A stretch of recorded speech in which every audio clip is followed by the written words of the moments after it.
Welcome to today's Thought for the Day. I'm Paul Hardy, I'm the Vicar of St Peter's, and I want to share with you one of my favourite Bible verses. It's the story of Jesus calming the storm, and you can find it in Mark chapter 4, verses 35 to 41. I don't know what your experience of storms is like. We've had some pretty extreme weather recently, haven't we? Winds, thunder and lightning. Just imagine all of that in a boat on a lake. Not my idea of fun, I've got to say, especially as I can't swim. Now, for the disciples, what started out as a routine trip across the Sea of Galilee ended up with a storm threatening to overwhelm their boat. They were experienced fishermen. They knew that lake well, and yet they were clearly fearful of their lives. Now, amazingly, Jesus was asleep in the boat. The story speaks to us in the storms that we face. Although the height of the pandemic has passed, it still feels like we're in the middle of a storm. There's lots of fear and uncertainty around, especially as we face an uncertain future. And certainly the normality in church life seems a long way off. There's that question that still lurks in our minds. Where is God in all of this? It feels as though he is asleep, that he's not doing very much. And surely if God really loves us, why does he put us through all of this? It's facing those sort of questions that for me this story really speaks powerfully. In fact, I chose it this week to use at St Peter's Leavers service, done over Zoom of course. Now the important point to understand is that we find Jesus in the boat with the disciples. He's there with them in all that's going on. He chooses to be in that boat.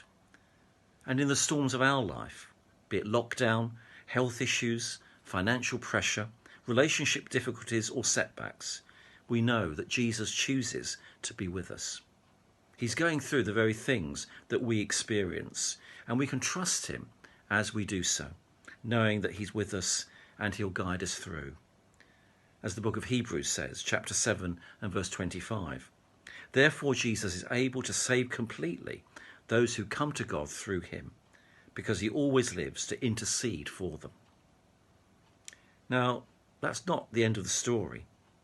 Jesus got up, we're told, rebuked the wind and said to the waves, quiet, be still.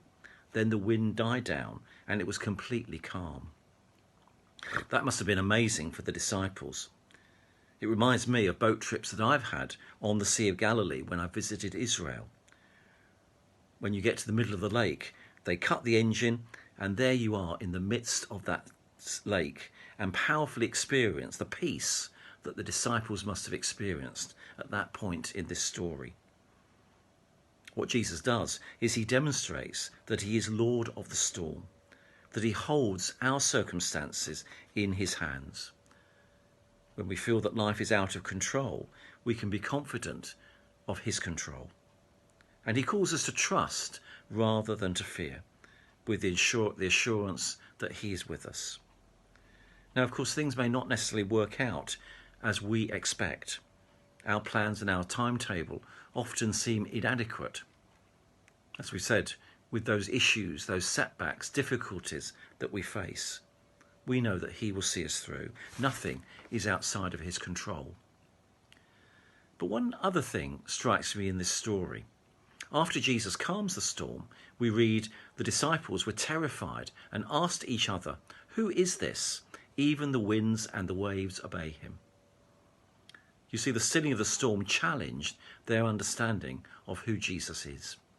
The storms in our own lives can also give that opportunity for us to go deeper in understanding Jesus' identity. Like the disciples, if we understand that Jesus is both powerful and loving, then we don't need to fear. Jesus can love us and still let bad things happen to us because he's God.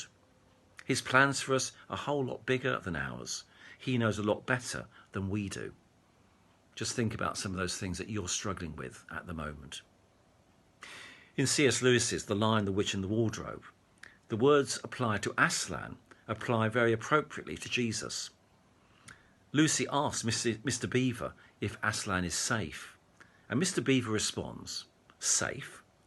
Who said anything about safe? Of course he isn't safe, but he's good. He's the king, I tell you.